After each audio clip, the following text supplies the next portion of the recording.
ಐದನೇ ಸುದ್ದಿ ಜಮ್ಮು ಕಾಶ್ಮೀರಕ್ಕೆ ಸಂಬಂಧಪಟ್ಟಂತಹ ಸುದ್ದಿ. ಆರ್ಟಿಕಲ್ 370 ಅಬ್ರಾಗೇಷನ್ ನಂತರ ಜಮ್ಮು ಕಾಶ್ಮೀರ ಅಭಿವೃದ್ಧಿ ಆಗ್ತಾ ಇದೆ, ಭಯೋತ್ಪಾದಕ ಘಟನೆಗಳು ಕಡಿಮೆ ಆಗ್ತಾ ಇದೆ, ಸುರಕ್ಷಿತವಾಗಿ ಜನ ಬದುಕ್ತಾ ಇದ್ದಾರೆ ಎನ್ನುವಂತಹ ಮಾತುಗಳು ಬರ್ತಾ ಇದ್ದಂಥ ಈ ನಡುವೆ ಒನ್ಸ್ ಅಗೇನ್ ಲಷ್ಕರ್ ಎ ತೈಬಾದ ಪ್ರಾಕ್ಸಿ ಸಂಘಟನೆ ದಿ ರೆಸಿಸ್ಟೆನ್ಸ್ ಫೋರ್ಸ್ ಒಂದು ಎಚ್ಚರಿಕೆ ಕೊಡುವ ಪ್ರಯತ್ನವನ್ನು ಮಾಡಿದೆ. 1989 ಮತ್ತು 90ರ ಆಸುಪಾಸಿನಲ್ಲಿ ಪಂಡಿತರು 3 ಲಕ್ಷ ಜನ ಪಂಡಿತರು ತಮ್ಮದೇ ನೆಲದವನ್ನು ಬಿಟ್ಟು ಜಮ್ಮು ಮತ್ತು ದೆಹಲಿಯ ಪ್ರದೇಶಗಳಿಗೆ ಬಂದು ನಿರಾಶ್ರಿತರಾಗಿ ಬದುಕುವಂತಹ ಒಂದು ಹತ್ಯೆಗಳು ಅವತ್ತು ನಡೆದಿತ್ತು. ಒನ್ಸ್ ಅಗೇನ್ ಅಂಥದ್ದೇ ಹತ್ಯೆಗಳ ಭೀತಿಗಳು ಮತ್ತು ಎಚ್ಚರಿಕೆಗಳನ್ನು ಈ ಉಗ್ರ ಸಂಘಟನೆಗಳಿಂದ ಬರ್ತಾ ಇದೆ. ಹಾಗಾದರೆ ಏನಾಯಿತು? 89 ಮತ್ತು 90ರಲ್ಲಿ ಏನೇನು ಬೆಳವಣಿಗೆ ಆಗಿತ್ತು ಡೀಟೇಲ್ಸ್ ನೋಡ್ತಾ ಹೋಗೋಣ. ಕಾಶ್ಮೀರದಲ್ಲಿ ಮತ್ತೆ ಕರಾಳ ಇತಿಹಾಸ. 1990ರ ಆ ರಾತ್ರಿಯ ನೆನಪುಗಳು, ಕಾಳರಾತ್ರಿಯ ನೆನಪುಗಳೆಲ್ಲವೂ ಕೂಡ ಹೊರಗೆ ಬರ್ತಾ ಇರೋದು. ನೀವು ನೋಡಿ, 1989ರಲ್ಲಿ ಈ ಭಯೋತ್ಪಾದಕ ಚಟುವಟಿಕೆಗಳು ಶುರುವಾಯಿತು ಕಣಿವೆ ಪ್ರದೇಶದಲ್ಲಿ.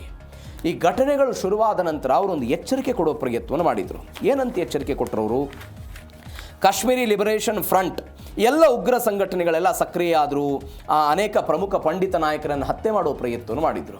ಮಾಡಿದ ನಂತರ ಒಂದು ಎಚ್ಚರಿಕೆ ಕೊಟ್ಟರವರು, ನೀವು ಮತಾಂತರ ಆಗಬೇಕು, ಇಲ್ಲದೇ ಇದ್ದರೆ ಕಾಶ್ಮೀರವನ್ನು ಬಿಟ್ಟು ತೊಲಗಬೇಕು ಅಂತ ಎಚ್ಚರಿಕೆ ಕೊಡುವ ಪ್ರಯತ್ನವನ್ನು ಮಾಡಿದರು. ಎಲ್ಲ ಎಚ್ಚರಿಕೆಯ ನಂತರ ಅನೇಕ ಜನ, ನಾನು ಆವಾಗಲೇ ಹೇಳಿದ್ನಲ್ಲ, 3 ಲಕ್ಷಕ್ಕೂ ಹೆಚ್ಚು ಜನ ಪಂಡಿತರು ತಮ್ಮ ನೆಲವನ್ನು, ತಮ್ಮ ಸ್ವಂತ ಮನೆಯನ್ನು, ತಮ್ಮ ಭೂಮಿಯನ್ನು ಬಿಟ್ಟು ನಿರಾಶ್ರಿತರಾಗಿ ಬೇರೆ ಬೇರೆ ಪ್ರದೇಶಗಳಿಗೆ ಬರುವಂತಹ ಪರಿಸ್ಥಿತಿ ನಿರ್ಮಾಣ ಆಯಿತು. ಅವತ್ತು ಆದಂತಹ ಘಟನೆ ಒನ್ಸ್ ಅಗೇನ್ ಇವತ್ತು ಹಾಗೆ ಮಾಡ್ತೀವಿ ಅಂತ ಒಂದು ಟಾರ್ಗೆಟ್ ಲಿಸ್ಟನ್ನು ಮಾಡೋ ಪ್ರಯತ್ನವನ್ನು ಮಾಡ್ತಾ ಇದ್ದಾರೆ. ಭಯಾನಕ ಘಟನೆಗಳಲ್ಲಿ ನಡೆದಿದ್ದು. ಗಿರ್ಜಾ ಟಿಕೋ ಅಂತ ಒಬ್ಬ ಮಹಿಳೆ ಒಂದು ಶಾಲೆಯಲ್ಲಿ ಟೀಚರ್ ಆಗಿದ್ದರು. ನಿಮಗೆಲ್ಲ ಗೊತ್ತಿದೆ ಈ ಕತೆ. ಆ ಕತೆ ಅನ್ನೋದಕ್ಕೆ ನೈಜವಾದಂಥ ಘಟನೆ ಇದು. ಗಿರ್ಜಾ ಟಿಕೋ ಅಂತ ಶಾಲೆಗೆ ಹೋಗಿದ್ದರು, ಘಟನೆ ಆಗಿತ್ತು, ಕೆಲಸವನ್ನು ಬಿಟ್ಟು ವಾಪಸ್ ಹೋಗಿದ್ದರು. ಅವರು ಕೆಲಸ ಮಾಡ್ತಿದ್ದಂತಹ ಶಾಲೆಯಲ್ಲಿ ಅವರದ್ದು ಸ್ವಲ್ಪ ಸಂಬಳ ಬಾಕಿ ಇತ್ತು, ಏನೋ ದಾಖಲೆಗಳೇನೋ ಬಾಕಿ ಇತ್ತು. ಅದನ್ನು ಬ್ಯಾಲೆನ್ಸ್ ಮಾಡ್ಕೊಂಡು ವಾಪಸ್ ಹೋಗ್ಬಿಡೋಣ, ಜಮ್ಮುಗೆ ವಾಪಸ್ ಹೋಗ್ಬಿಡೋಣ ಅಂತ ಅವರು ಧೈರ್ಯವಾಗಿ ಹೊರಗಡೆ ಬರ್ತಾರೆ. ಕಣಿವೆ ಪ್ರದೇಶಕ್ಕೆ ಬಂದರು. ಇವರನ್ನು ಗುರಿಯಾಗಿಸಿಕೊಂಡಿದ್ದಂತಹ ಭಯೋತ್ಪಾದಕರು ಇವರು ಏನು ಮಾಡ್ತಾರೆ ಅಂತ ಹೇಳಿದ್ರೆ, ಆ ಮಹಿಳೆಯನ್ನು ಅಪಹರಣ ಮಾಡ್ತಾರೆ. ಅಪಹರಣ ಮಾಡಿದ ನಂತರ ಅನೇಕ ದಿನಗಳ ಕಾಲ ಅವರಿಗೆ ನಿರಂತರವಾಗಿ ಅತ್ಯಾಚಾರಗಳಾಗುತ್ತೆ.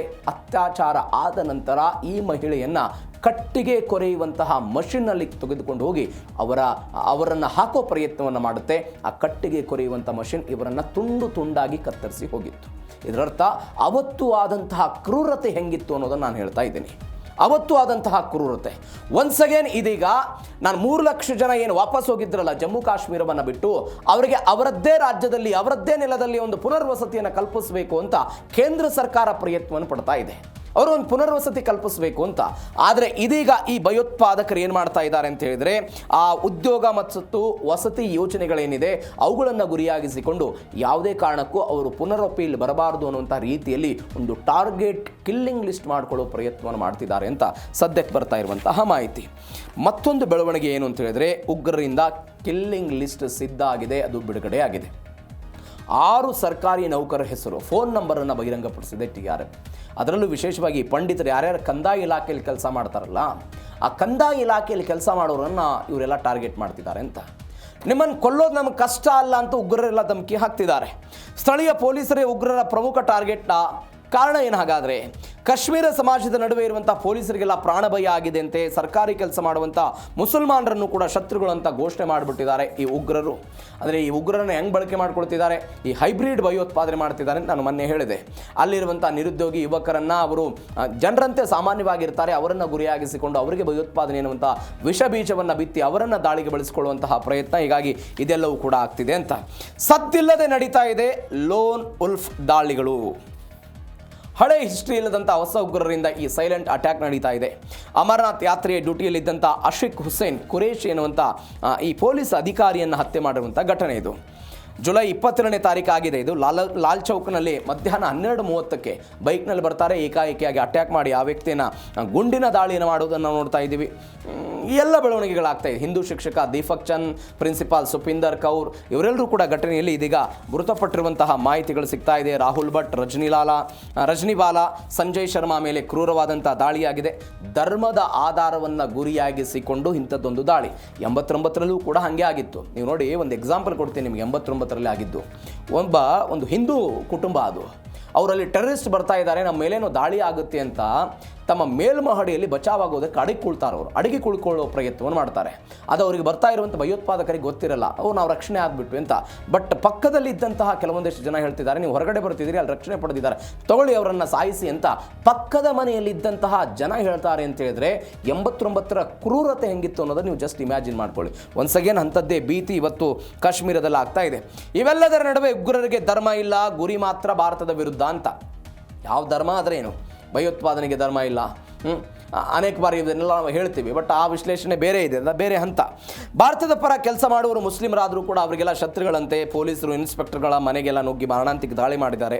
ಪಂಡಿತರಿಗೆ ರಕ್ಷಣೆ ಕೊಡೋದಕ್ಕೆ ಬಂದವರಿಗೆಲ್ಲ ಉಗ್ರರ ಕಣ್ಣಿಟ್ಟಿದ್ದಾರೆ. ಭದ್ರತಾ ಪಡೆಗಳಿಂದ ಉಗ್ರರ ಮನೆಗಳೆಲ್ಲ ಧ್ವಂಸ ಆಗಿದೆ. ಹೀಗಾಗಿ ಕಠಿಣ ಕ್ರಮಕ್ಕೆಲ್ಲ ಮುಂದಾಗಿದ್ದಾರೆ. ವಿಶ್ವಾಸದ ಹೆಸರಲ್ಲಿ ಉಗ್ರರಿಗೆ ಬೆಂಬಲ ಕೊಡುವಂಥ ರಾಜಕಾರಣಿಗಳೆಲ್ಲ ಬ್ರೇಕ್ ಹಾಕ್ತಿದ್ದಾರೆ. ಹೀಗಾಗಿ ಏನಾಗುತ್ತೆ ನೋಡೋಣ. ಹಾಗಾದರೆ ಯಾರಿದು TRF?